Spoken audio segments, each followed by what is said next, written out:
মহান সৃষ্টিকর্তার।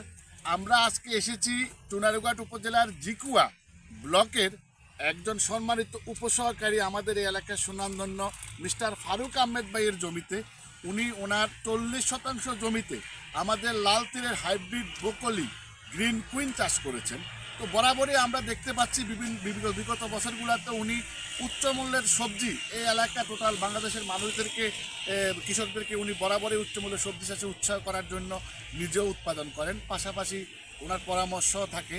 তো উনি এবছর আমাদের যে ব্রোকলিটা চাষ করেছেন, আমরা দেখতে পাচ্ছি এই ব্রোকলিটা বর্তমানে উনি মানে বাজারে সরবরাহ করতেছেন। তো আমরা এসেছি আজকে, আমরা ফারুক ভাইয়ের সাথে কথা বলবো। ফারুক ভাই, আপনি বলেন আপনাদের এই ব্রোকলিটা সম্বন্ধে কেমন লাগলো আপনার?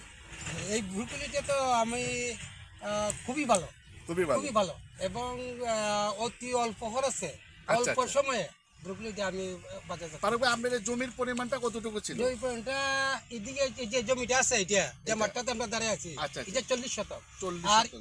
এটার বাইরে আরো প্রায় 20 শতক জায়গা আমি অন্যত্র চাষ করেছিলাম, এটা বিক্রি শেষ।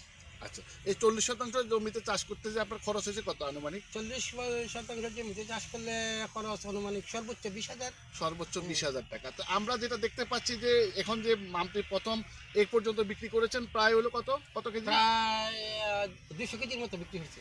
200 এই যে দেখতেছেন 200 কেজির মতো 200 কেজি বিক্রি করছেন। রেট পাইছেন কত?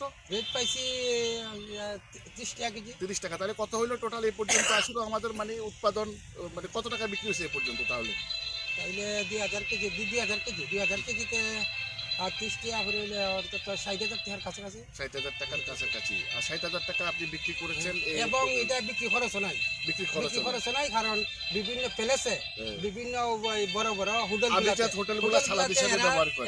এরা এদের লোক আছে, এরা সরাসরি আমার মাঠ থেকে আর নেয়। আমরা একটা কথা শুনেছি এখানে আসি যে আপনি নাকি কীটনাশকও ব্যবহার করেন মানে না। কীটনাশক দেওয়ার প্রয়োজন হয় না, আমি কেন করবো? কীটনাশক এই করেন না। কোনো প্রয়োজন নেই। তাহলে এখানে টোটাল দেখা যাচ্ছে আমরা কিছু ফেরোমন টাপ দেখতে পাচ্ছি। জি। ফেরোমন টাপ দিয়েছেন।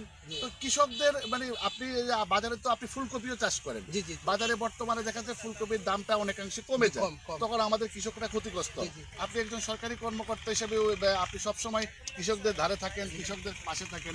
আপনার পরামর্শ কি, ব্রোকলিটা কি মানে জনপ্রিয় করা যায় কিনা? হ্যাঁ, ব্রুকলি অবশ্যই জনপ্রিয় করা যায়। ব্রুকলি অনেকদিকে তো উচ্চ পুষ্টিমূল্য যেদিকে, পুষ্টিমূল্য। অন্যদিকে ব্রুকলিটার মধ্যে পর্যাপ্ত পরিমাণে অ্যান্টিঅক্সিডেন্ট আছে। জি। অ্যান্টিঅক্সিডেন্টটা এখনো আমরা হয়তো প্রচার করতে পারি না। জি। অ্যান্টিঅক্সিডেন্ট হলো এরকম যে আপনি যদি একটা জমির মধ্যে পার্চিং করুন বা কুটি কাটতে দেন, জি। এটার মধ্যে পিঙ্গে ফাঁকি বইয়া ফুকাগুলার লাফাইয়া দূরে হয়।